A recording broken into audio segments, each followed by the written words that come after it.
ఇక్కడున్న ఎన్ఆర్ఐలందరినీ ప్రత్యేకంగా ఒక విషయం కోరాలనుకుంటున్నాం. మీరే మా బ్రాండ్ అంబాసిడర్స్. పెద్దలు ఇప్పుడే చెప్పారు, ఎంఎస్ఎంఈ కంపెనీలు కూడా పెద్ద ఎత్తున ప్రోత్సహించాలని. దాంట్లో ఎలాంటి సందేహం లేదు. ప్రపంచవ్యాప్తంగా 80% ఉద్యోగాలు ఎంఎస్ఎంఈల ద్వారానే వస్తాయి. ప్రత్యేకంగా అందుకే ఎకనామిక్ డెవలప్మెంట్ బోర్డు మేము ఏర్పాటు చేశాం. చిన్న కంపెనీ అయినా పెద్ద కంపెనీ అయినా ఎకనామిక్ డెవలప్మెంట్ బోర్డు మీకు అందుబాటులో ఉంటుంది. రండి, పెద్ద ఎత్తున ఆంధ్ర రాష్ట్రంలో పెట్టుబడులు పెడదాం.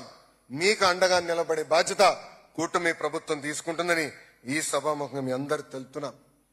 అంతేకాకుండా ఇతర దేశాల అవకాశాలుంటే చెప్పండి. ప్రత్యేకంగా స్కిల్ డెవలప్మెంట్ లో మాకు ఒక విభాగం ఉంది.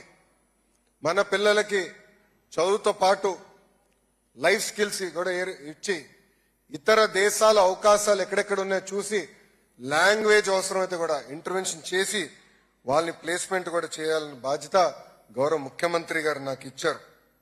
అందుకే ఇక్కడ ఉన్న మిమ్మల్ని అందరినీ కోరేది ఒకటే, అందరం బ్రాండ్ అంబాసిడర్స్ గా మారాలి. మన కంపెనీలో మనందరం మాట్లాడాలి. ఇది నేను ఎందుకు చెప్తున్నానంటే, టాటా సన్స్ చైర్మన్ చంద్ర గారిని కలిసినప్పుడు ఆయన ఒక మాటను అడిగా. ఈరోజు టీసీఎస్ విశాఖపట్నంలో పెట్టాలని ఎందుకు మీరు నిర్ణయం తీసుకుని అడిగినప్పుడు, మా కంపెనీలో సుమారుగా 35% మంది తెలుగోలు పనిచేస్తున్నారు. వాళ్ళు పదే పదే ఆంధ్ర రాష్ట్రంలో బ్రాంచ్ ఓపెన్ చేయండి అని చెప్తున్నారు. వాళ్ళు ఒత్తిడి తట్టుకోలేక ఈ రోజు నేను ఆంధ్రప్రదేశ్కి వస్తున్నా, విశాఖపట్నానికి వస్తున్నా అని చెప్తాం జరిగింది. Same thing with Cognizant, same thing with various other companies. అందుకే మీరందరూ బ్రాండ్ అంబాసిడర్స్ అవ్వండి, మాట్లాడండి. మీ కంపెనీ భారతదేశంలో పెట్టుబడులు పెట్టాలనుకుంటే మాకు తెలియజేయండి. ఆ పెట్టుబడుల కోసం పోరాడడానికి మేము సిద్ధంగా ఉన్నాం.